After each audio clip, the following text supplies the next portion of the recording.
하나님의 말씀은 예레미야 29장 10절에서 13절까지입니다. 구약성경 1097면에 있습니다. 제가 봉독하겠습니다. 여호와께서 이와 같이 말씀하시니라. 바벨론에서 70년이 차면 내가 너희를 돌보고 나의 선한 말을 너희에게 성취하여 너희를 이곳으로 돌아오게 하리라. 여호와의 말씀이니라. 너희를 향한 나의 생각을 내가 아나니 평안이요 재앙이 아니니라. 너희에게 미래와 희망을 주는 것이니라. 너희가 내게 부르짖으며 내게 와서 기도하면 내가 너희들의 기도를 들을 것이요 너희가 온 마음으로 나를 구하면 나를 찾을 것이요 나를 만나리라. 아멘. 반갑습니다. 옆에 계시는 형제 자매들하고 인사 나누겠습니다. 반갑습니다 하겠습니다. 반갑습니다. 네, 반갑습니다. 네. 진짜 인사는 지금입니다. 사랑합니다 하겠습니다. 사랑합니다. 사랑. 수련자매하고 해용자매는 왜 싸운듯이 인사하나요? 예. 오후에 그 바자회가 우리 점심 식사 하시고 저 교육관에 이제서 진행될 텐데 그냥 말이 바자회입니다. 그냥 공짜예요. 와서 그 숫자 보시고 마음에 드시는 거 가져가시면 됩니다. 여기 주변에 집이 가까운 분들도 혹시 댁에서 식사하시고 오셔서 좋은 옷들 가져가시기 바랍니다.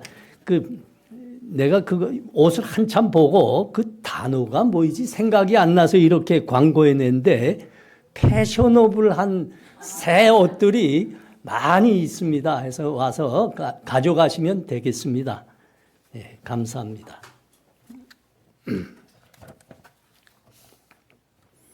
오늘은 추수감사주일입니다. 우리 하나님께서 한 해 동안 매일매일 일용할 양식으로 우리에게 은혜 베푸셨습니다. 우리에게 평강을 허락하셨습니다. 하나님께 오늘 감사와 찬송을 드리는 이 시간 되시기 바랍니다. 우리가 지금 대하고 있는 이 본문은 이스라엘 백성들이 바벨론에 끌려가서 포로 생활을 하고 있을 때 주신 말씀입니다. 그들이 시리에 빠져 있었죠. 예. 희망을 잃고 믿음을 잃어가고 그들이 그렇게 시리에 빠져 주저앉아 있었습니다.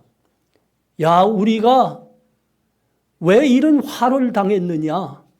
우리가 하나님 떠나서 우상을 섬기다가 이렇게 망한 거 아니냐? 우리 여기서 이렇게 포로로 살고 있다가 다 멸망하는 거야. 그들이 그렇게 시리에 빠져 있었습니다. 그때 하나님께서 예레미야 선지자를 통해서 그들에게 말씀을 주셨습니다. 오늘 말씀이죠. 여호와께서 이와 같이 말씀하시니라. 바벨론에서 70년이 차면 내가 너희를 돌보고 나의 선한 말을 너희에게 성취하여 너희를 이곳으로 돌아오게 하리라. 여호와의 말씀이니라. 너희를 향한 내 생각을 내가 아나니 평안이요 재앙이 아니니라. 너희에게 미래와 희망을 주는 것이니라.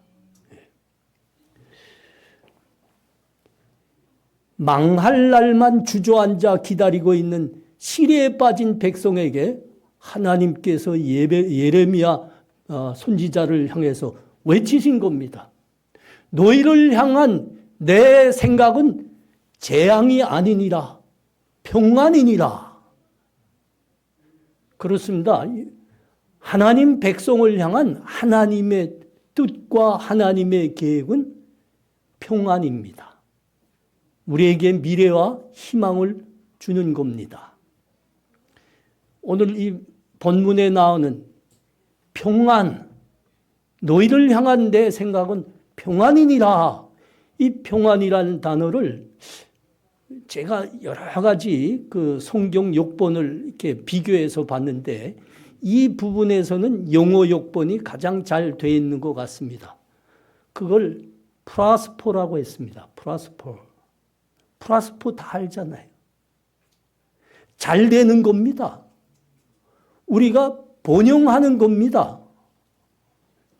시리에 빠진 이 이스라엘 백성들에게 하나님이 외치신 겁니다. 주저앉아 있지 말고 일어나라. 너의 집을 지어라. 밭을 갈고 씨를 뿌려라. 아이들은 학교로 보내라. 젊은이들은 시집 장가가고 가정을 꾸리고 자녀들을 낳으라. 하나님 말씀입니다. 잘 되고 번영하는 겁니다. 이스라엘 백성들이 포로로 70년을 바벨론에서 살았죠. 그러나 그들은 종래 자기들의 고향으로 예루살렘으로 다시 돌아올 수 있었습니다. 어떻게 그렇게 그 어려운 시기를 오랫동안 다 극복하고 다시 돌아올 수 있었을까요? 이 하나님의 약속 때문입니다. 이 약속. 너희를 향한 나의 뜻, 나의 계획은 너희가 평안하는 거노라. 너희가 잘 되는 것이노라. 번영하는 것이노라. 우리를 향한 하나님의 뜻은 아주 분명합니다. 우리는 성자 하나님 예수 그리스도의 십자가의 보혈로 말미암아 구원을 받은 사람들입니다. 우리는 하나님의 백성이 된 사람들입니다. 하나님이 우리를 향해서 아들과 딸로 삼아 주셨습니다. 하나님이 그 당신의 백성, 자기의 아들과 딸들을 향해서 어떤 생각을 가지고 어떤 뜻을 갖고 계실까요? 우리가 잘 되는 겁니다. 하는 일마다 잘 되는 것이고, 아픈 몸은 일으킴, 나음을 받는 것이고, 우리가 하는 일들 다 번성하는 것이고, 우리의 아이들은 공부 잘하는 것입니다.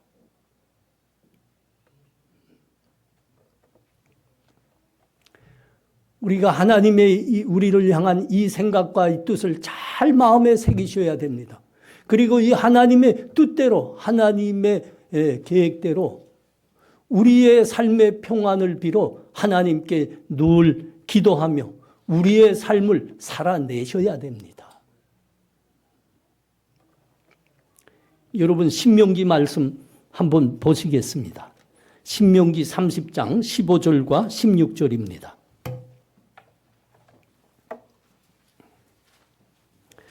보라, 내가 오늘 생명과 복과 사망과 화를 내 앞에 두었나니 곧 내가 오늘 내게 명령하여 내 하나님 여호와를 사랑하고 그 모든 길로 행하며 그의 명령과 규례와 법도를 지키라 하는 것이라.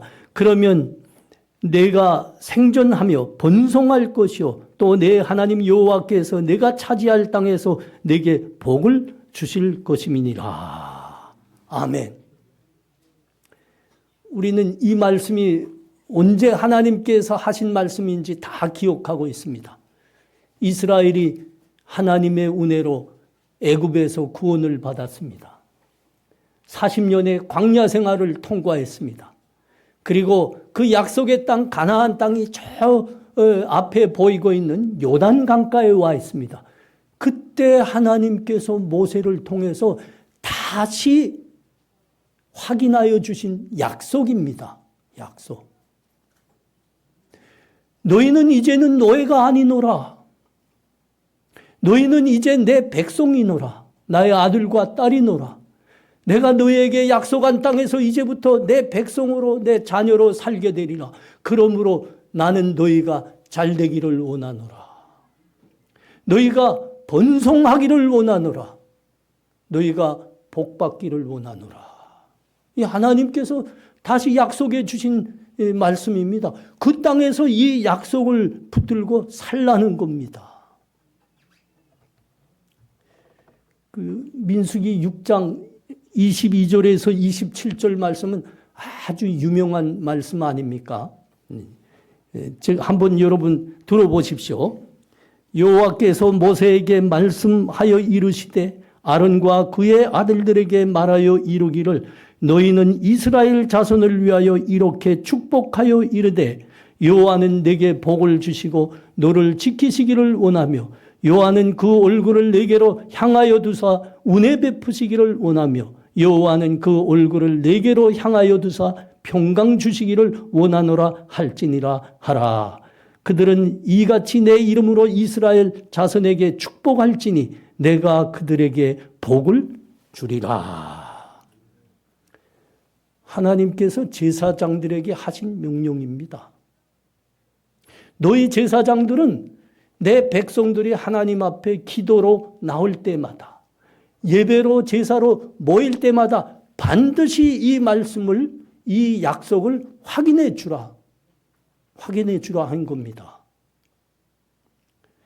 여호와는 너희에게 복을 주시며 너희를 지키시기를 원하며 여호와는 그 얼굴을 내게로 향하여 두사 은혜 베푸시기를 원하며 여호와는 그 얼굴을 내게로 향하여 두사 평강 주시기를 원하노라. 반복해서 이 약속을 그들이 잊지 않도록 매번 그들에게 축복해 주거라 그런 겁니다. 그러면 내가 이 약속대로 내 백성에게 복을 내리리라 하신 겁니다.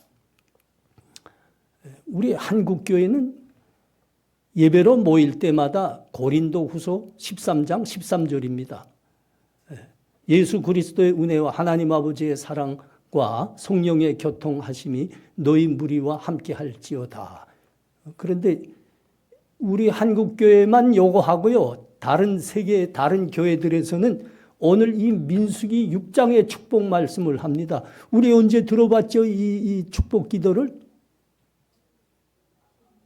최근에 들어봤습니다. 누가 했죠? 그렇습니다. 그 린 목사님,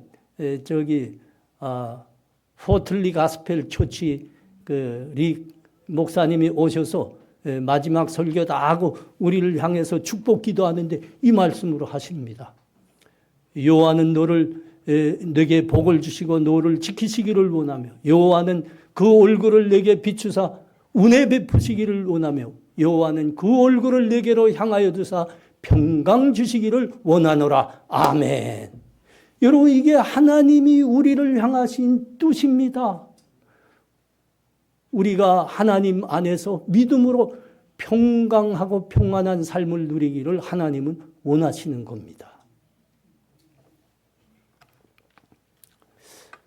욥은 고난의 사람이라고 일컬어집니다. 근데 그 욥이 고난을 받은 후에 그의 인생 말년이 어떻게 되었던가?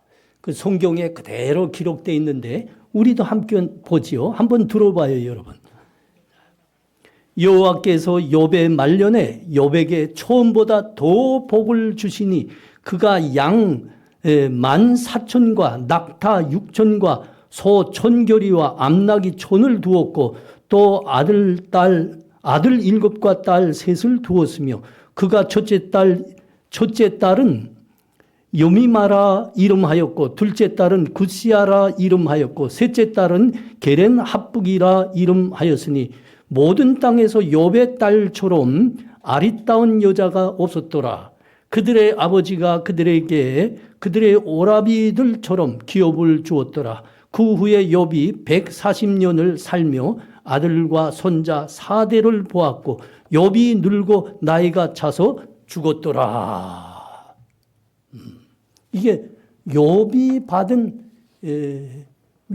말년에 받은 복입니다. 처음에 받은 복보다 갑절을 주셨다. 성경이 말씀합니다.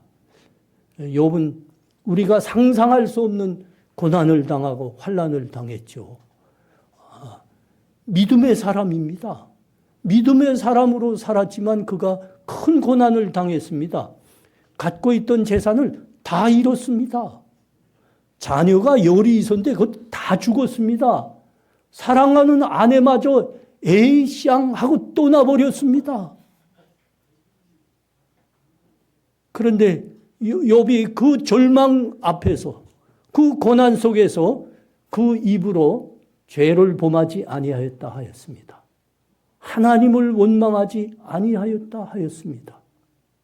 그는 딱 한마디 할 뿐입니다. 그가 그 절망 속에서 했던 말을 한번 들어봐요.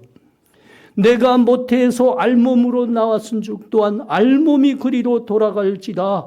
주시니도 여호와요 거두시니도 여호와시오니 여호와의 이름이 찬송을 받을지니이다. 여러분, 불평과 욕설이 그 마음에 가득 차 있고 원망이 가득 차 있는 사람은 절대 이런 찬송 못합니다. 여러분, 이걸 아셔야 됩니다. 하나님의 믿음과 하나님의 평강을, 그 마음을 꽉 붙들고 있는 사람만이 여러분 이런 찬송할 수 있고 이런 이런 고백을 할 수 있는 겁니다. 하나님은 하나님께 감사하며 하나님 믿음 붙들고 하나님을 찬양하는 사람에게 복을 주십니다. 어떤 환경에서든지 말입니다. 욥이 그 인생 말년에 받은 복이 이 복인 겁니다. 여기서 우리가 다니엘의 이야기를 빼놓을 수가 없죠. 다니엘은 포로로 10대의 나이에 포로로 저 바벨론에게 끌려갔습니다. 근데 그 바벨론의 포로 생활 중에서도 믿음을 꽉 붙들고 있었습니다. 하나님이 그 믿음을 너무 기뻐하셔서 그를 높이셨습니다. 참 높이셨습니다. 지혜자 중에서 우뜸이 되게 하셨고요. 나라를 다스리는 어른이 되게 하셨습니다. 그런데 그 나날 중에 바벨론에 큰 위기가 옵니다. 그때 그 바벨론 왕 느부갓네살 아닙니까? 느부갓네살이 어느 날 밤에 자다가 꿈을 꿨어요. 그리고 아침에 일어나서 하는 이야기가 내가 어떤 꿈을 꾸었는데 우리 이 나라 지혜자들, 술사들 다 모이라고 해라. 너희들 내가 무슨 꿈을 꾸었는지 말해라. 그리고 그 꿈을 해석해라. 그렇게 명령을 한 겁니다. 이 지혜자들이 하는 말입니다.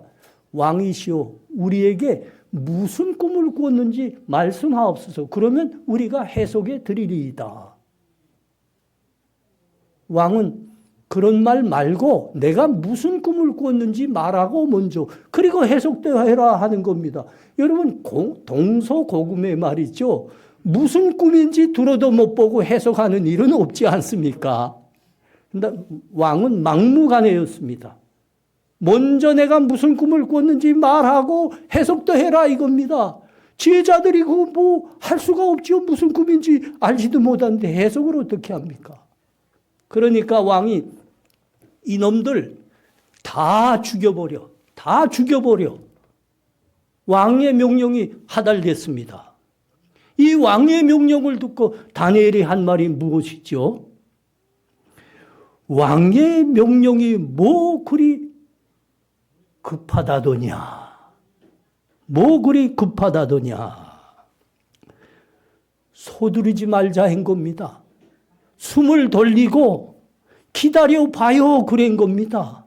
아니 왕이 지금 당장 칼로 다 베라고 했는데 다니엘의 마음에는 평안이 있은 겁니다. 태평함이 있은 겁니다. 하나님이 이 긴급하고 잔인한 문제도 하나님은 해결해 주시리라. 그리고 하나님 앞에 나가서 간절히 기도했죠. 하나님이 다니엘에게 아니 글쎄 왕이 무슨 꿈을 꾸었는지 그것을 보여주셨습니다. 그리고 해석도 하게 하셨죠. 그래서 다니엘이 왕이여 당신은 이 꿈을 꾸었습니다. 해석은 이러하옵니다. 왕이 놀랐죠. 아니 세상에 어찌 이런 지혜자가 있을 수 있다더냐. 하나님이 아니면 이거는 불가하노라. 그래서 그 다 죽임 당할 뻔한 그 지혜자들이 다 살아나게 된 겁니다. 여러분 이게 다니엘을 붙들고 있었던 하나님의 평강이고 평안입니다. 다니엘이 이 편안과 평강으로 살았다는 것은 다른 곳들에서도 증명되고 있죠. 그 바벨론의 다리오가 왕으로 있을 때 다니엘이 그 모함하는 자들에 당하게 된 겁니다. 모함하는 자들이 다니엘을 올무에 걸기 위해서 왕으로 하여금 이제부터 그 왕과 왕에게만 절을 하고 구하게 하고 그 외 신들이나 다른 사람에게 절하거나 구하는 사람은 다 사자굴에 쳐넣으라 하옵소서. 그래서 그 칙령이 내립니다. 그런데 다니엘이 그 칙령을 받고도 평소와 전혀 다름없이 하루에 3번씩 자기 집에서 기도하였다 합니다. 하나님을 향해서. 여러분, 근데 이 성경을 볼 때 자세히 봐야 됩니다. 그냥 기도했다가 아닙니다. 창문을 열고 기도했다, 그렇게 되어 있습니다. 아니, 당장 사자굴에 그 왕 아닌 다른 누구에게가 기도하거나 뭐 하면 다 사자굴에 쳐놓겠다 하는데, 그러면 숨어서 기도해야죠. 뭔가 자기의 믿음을 지키려고 해도 말이죠. 숨어서 해야죠. 근데 다니엘은 문을 활짝 열고 기도했다 합니다. 그래서 어떻게 됐을까요? 걸렸지요. 걸렸다고요. 걸렸습니다. 그래서 그 모함에 빠지고 종래는 사자굴에 쳐넣어집니다. 우리 그 결과를 다 압니다. 하나님이 어떻게 하셨다고요? 그 굶주린 사자 속에서도 하나님께서 다니엘로 하여금 손톱눈 하나도 다치지 않도록 지켜주셨다, 그럽니다. 다시 그가 왕 앞에서 일하게 됐죠. 여러분, 다니엘의 이 평안, 이 태평스러움은 도대체 어디서 온 겁니까? 어디서 온 걸까요? 여러분, 이 질문을 여러분 오늘 잘 기억하셔야 됩니다. 다니엘이 가졌던 이 평안, 태평함은 어디서 온 것일까? 요건 좀 봐야 될 것 같습니다. 여러분, 다니엘, 구약성경 다니엘 9장 1절에서 4절을 한번 찾아가 보십시오. 다니엘 9장 1절에서 4절 이렇게 되어 있습니다. 메대 족속 아하수에로의 아들 다리오가 갈디아 나라 왕으로 세움을 받던 초태 곧 그 통치 원년에 나 다니엘이 책을 통해 여호와께서 말씀으로 선지자 예레미야에게 알려주신 그 연설을 깨달았나니 곧 예루살렘의 황폐함이 70년 만에 그치리라 하신 것이니라. 내가 금식하며 베옷을 입고 죄를 덮어쓰고 주 하나님께 기도하며 간구하기를 결심하고 내 하나님 여호와께 기도하며 자복하여 이르기를 크시고 두려워할 주 하나님, 주를 사랑하고 주의 계명을 지키는 자를 위하여 언약을 지키시고 그에게 인자를 베푸시는 이시요. 다니엘이 가졌던 그 믿음, 태평함과 평안함이 어디서 온 것이라고요? 오늘 우리가 보고 있는 이 예레미야 선지자를 통해서 하나님이 다시 확언해 주신 말씀에서 온 겁니다. 말씀에서 온 거죠. 바벨론에서의 70년이 차면 나 여호와가 너희를 돌아보고 너희를 향한 내 선한 말을 성취하여 너희로 이것으로 돌아오게 하리라. 너희를 향한 내 생각을 내가 아느니 나의 너희를 향한 생각은 평안이요 재앙이 아니니라. 미래와 희망을 주는 것이니라. 여러분, 이게 하나님의 우리를 향한 뜻입니다. 이게 하나님의 우리를 향한 계획입니다. 평안입니다. 잘 되는 겁니다. 번영하는 겁니다.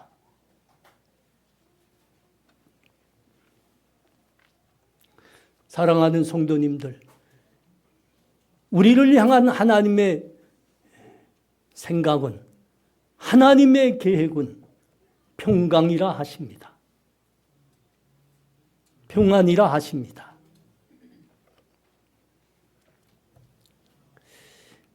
여러분이 잘 아는 김형석 교수님은 우리나라의 조명한 철학자입니다. 올해가 105살이 됩니다. 근데 아직도 글을 쓰시고 아직도 강의도 하시고 그럽니다. 대단합니다. 여러분 철학자인 김형석 교수님의 그 얼굴을 혹시 본 적이 있습니까? 못 봤으면 오늘 인터넷에서 찾아봐요. 환하게 웃고 있는 인상입니다. 이게 김형석 교수의 인상 특징입니다. 늘 웃고 있습니다. 원래 철학자들의 인상은 이것과 다릅니다. 철학자의 인상은 조금 고상한 말로 말하면 사색적입니다. 그리고 심각합니다. 이건 고상한 말입니다. 그냥 우리가 알아듣기 쉽게 말하면 철학자들의 인상은 늘 환한 것 같습니다. 침통합니다. 좀 고약합니다. 철학이라는 게 말이죠. 인생의 해답을 구하는, 인생의 해답을 구하고 있는 학문이거든요. 그런데 철학에서 인생의 해답을 찾아본 예는 한 번도 없습니다. 그러니까 심각할 수밖에 없지요. 웃음이 나올 수가 없지요. 그래서 고약할 수밖에 없습니다. 철학자들 옆에는 사람이 잘 안 갑니다. 그런데 김 교수님은 철학자인데 그렇게 웃고 있는 겁니다. 웃고 있습니다.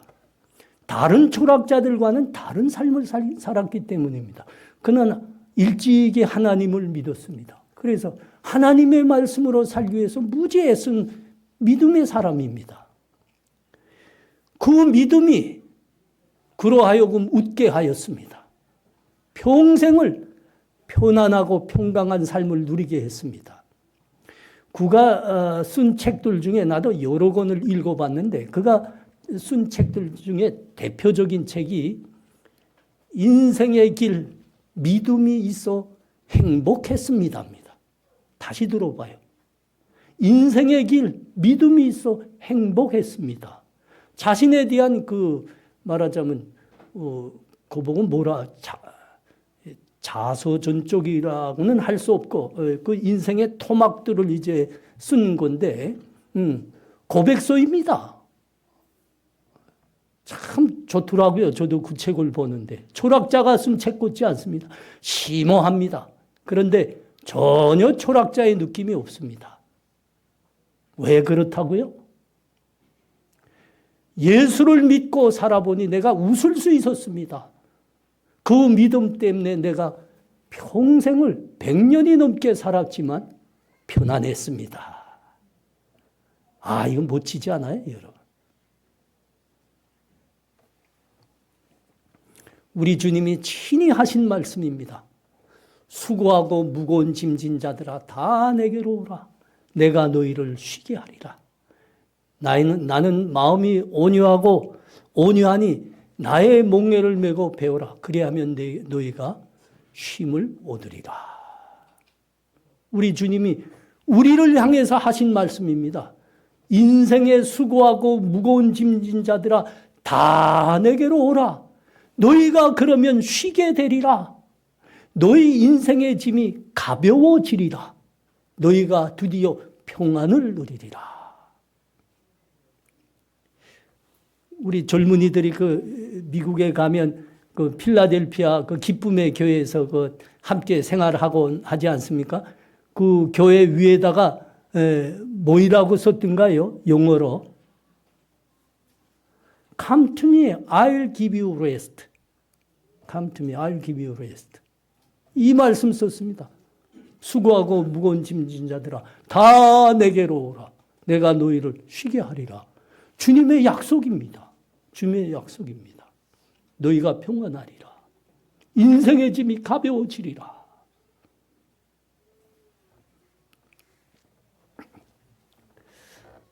여러분이 잘 아시는 대로 제 고향은 북한입니다.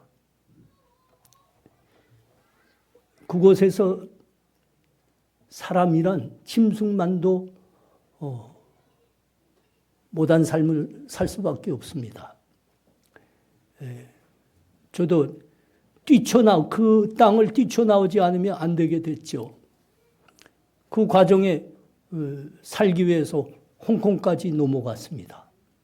홍콩에 넘어가서 수용소 생활을 1년 했는데 그 감옥이죠. 그 수용소에는 중국 공산당을 반대해서 투쟁했던 중국 민주 인사들과 북한을 떠난 우리 탈북자들이 수용되는 겁니다. 근데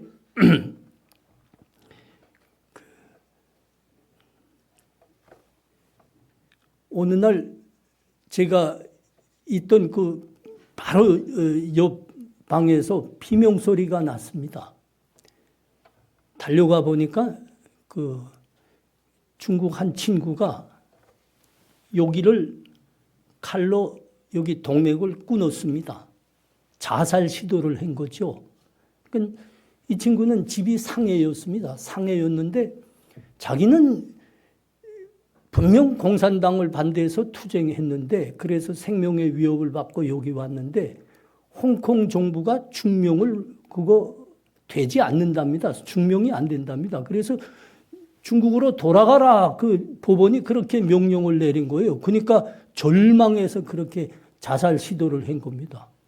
제가 가서 그 친구를 꽉 붙들고 내복을 벗어서 지혈을 했습니다. 그리고 경찰의 도움을 요청했죠. 그래서 그 친구가 다시 살아나게 됐습니다. 그런 사람이 몇 명 있었습니다. 그때마다 제가 도와줬습니다. 그 이후에 그 경찰들이 저를 보면서 그렇게 고마워하더라고요. 그러면서 물었습니다. 저에게. 당신도 저 사람들과 형편이 똑같는데 당신은 어떻게 절망하지 않고 저 사람들을 도와줄 수 있는 겁니까? 그러더라고요. 사실은 제 형편도 똑같았습니다. 이제 그 친구하고. 그 수용소의 그 법적 체류 기간은 2주일입니다. 이 2주일 내에 우리 북한에서 온 분들은 한국으로 오고요. 중국 사람들은 그들이 요구하는 이제 외국으로 망명합니다. 근데 이제 저에게 문제는 제가 그 미국으로 가겠다고 계속 요청을 한 겁니다. 그 문제가 잘 풀리지 않았어요. 그래서 수개월 그 수용소에 법정 그 기한을 초과하면서 있었거든요. 어느 날 그 법원에서 통지가 내려왔습니다. 결정 통지문이 내려왔습니다. 법이 그러니까 할 수 없으니까 당신이 경유해온 중국으로 송환돼야 됩니다. 그렇게 법원 결정이 왔어요. 그 결정을 딱 통지문을 내 앞에 내놨는데 눈앞이 새까매지더라고요. 중국으로 가면 북한으로 압송됩니다. 그러면 내가 죽는 거는 물론이고 우리 부모님들, 우리 형제들 다 같이 죽는 겁니다. 정말 그렇게 할 수가 없었어요. 그래서 저도 그 친구처럼 똑같은 생각을 했습니다. 여기서 죽는 게 훨씬 낫다. 차라리 여기서 죽자. 그래서 그 화장실에서 화장실 문에 이렇게 박혀있던 각철이 있어요. 기역자로 생긴 각철. 그거를 뜯어냈습니다. 그리고 바닥에다가 예리하게 갈았습니다. 칼맨들한 거죠. 그거로 나를 중국에 송환하겠다고 승차시킬 때 그때 내 목을 굳기로 결심했습니다. 그걸 품에 딱 감추고 있었습니다. 다음 날이면 송환돼야 됩니다. 잠이 오지 않는 겁니다. 그 번뇌, 고뇌, 잠이 오지 않는 겁니다. 그러다가 그때 신앙이 있었으니까요. 하나님 앞에 무릎 꿇었습니다. 그리고 간절히 기도했습니다. 하나님 도와주십시오. 하나님 살려주십시오. 그렇게 기도하고 있는데 내 마음에 하나님의 말씀이 꽉 차는 겁니다. 예, 내가 너와 함께 사선을 여러 번 넘었단다. 이 감옥에서다고 어찌 내가 너와 함께 하지 않겠느냐. 이 말씀이 나의 마음에 꽉 차오르는데 제가 그 하나님의 말씀을 딱 듣고 여기에 품에 품었던 그 칼 창문 밖으로 던졌습니다. 그 말씀이 나한테 이렇게 임하는데 그렇게 평안할 수가 없어요. 그 다음에 자리에 누웠습니다. 잠이 잘 오더라고요. 여러분, 그 베드로 사도가 다음날 사형장으로 끌려나가기 전인데 쿨쿨 잤다 하지 않습니까? 그거는 제가 이해합니다. 제가 겪어봤거든요. 잠잘 수 있더라고요. 그 아침에 일어났는데 저 꾸러 가야 됩니다. 법원 통지대로 하면. 근데 차가 오지 않더라고요. 그 다음 날도 오지 않았습니다. 후에 알았습니다. 경찰들이 그 법원의 통지를 보고 그 자리에서 모두가 탄원서를 법원에 보냈답니다. 우리가 수개월 동안 이 사람 지켜보니까 이런 사람을 우리가 법이 한계가 있다고 해서 죽음의 땅으로 돌려보낼 수 없습니다. 우리 도와줘야 됩니다. 도와주어서 자유의 땅으로 기어이 가게 도와줘야 합니다. 경찰들이 탄원서 냈어요. 그래서 제가 살아서 그 감옥을 나설 수 있었죠. 하나님이 그 약속대로 감옥에서도 함께 하시더라고요. 그래서 저 잘 수 있었습니다. 그 감옥 안에서. 다음 날이면 실려간다는데 잘 수 있었습니다. 평안할 수 있었습니다. 우리 사랑하는 성도님들, 하나님은 우리를 지키시고 우리에게 평강 주시기를 원하시는 분이십니다. 우리 주님이 친히 말씀하셨습니다. 진리를 알지니 진리가 너희를 자유하게 하리라. 여러분, 이 말씀 꼭 새기셔야 됩니다. 진리를 알지니 진리가 너희를 자유하게 하리라. 우리가 날의 날마다 하나님께서 우리를 향하신 그 마음과 뜻과 계획이 무엇인지 알아가야 된다는 말입니다. 알아가야 된다. 하나님은 우리에게 평강 주시기를 원하시는 분입니다. 우리를 지키시기를 원하시는 분입니다. 이 하나님의 뜻을 꼭 붙들고 있어야 됩니다.